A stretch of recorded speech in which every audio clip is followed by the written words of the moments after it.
Tripura রাজ্যিক south zonal কমিটির উদ্যোগে আয়োজিত আজকের এই সাংবাদিক সম্মেলনে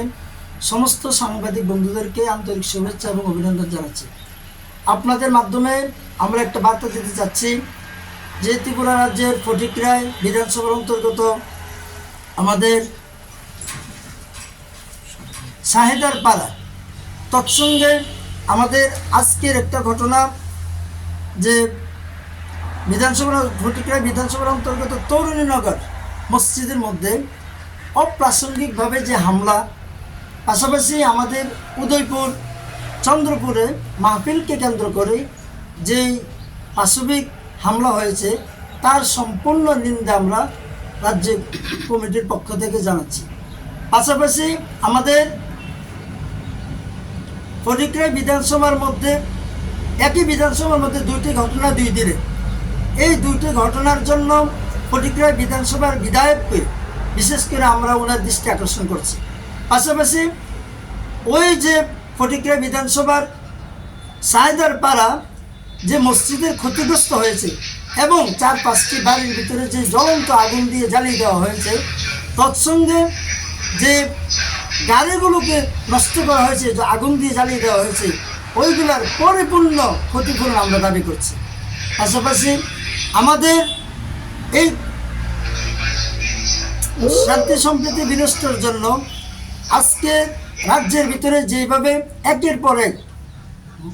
সংখ্যালঘুদের টার্গেট করা হচ্ছে, এই সংখ্যালঘুদের টার্গেট করার কারণে রাজ্যের ভিতরে জাতি উপজাতি বর্ণ সকলের মিলে আমাদের ভিতরে যে মিল বন্ধন এবং যে আমাদের প্রীতি ভালোবাসা একসাথে আমাদের অটুট ছিল, সেটার প্রতি আস্তে আস্তে আমাদের কাছ থেকে চলে যাচ্ছে। তাই প্রত্যেককে অনুরোধ করব, এই বিভাজনের রাজনীতি এবং বিভাজনের যে আমাদের সম্প্রীতি আমাদের সামনে আসছে, এর থেকে আমরা কিভাবে পরিত্রাণ পেতে পারি, রাজ্যের মুখ্যমন্ত্রী ডক্টর মানিক শাহ মহাশয়, তৎসঙ্গে আমাদের রাজ্যের সংখ্যালঘু মন্ত্রী শুক্লাচরণ নোয়াতিয়া মহাশয়, তৎসঙ্গে আমাদের পুলিশের উপযুক্ত উপদেষ্টা মণ্ডলী এবং আমাদের যে পুলিশ আধিকারিক রয়েছেন, প্রত্যেককে আমরা অনুরোধ করব, আপনারা আমাদের সংখ্যালঘুদের নিরাপত্তা নিশ্চিত করুন এবং রাজ্যের সমস্ত স্তরের বুদ্ধিজীবী, সামাজিক ব্যক্তিত্ব,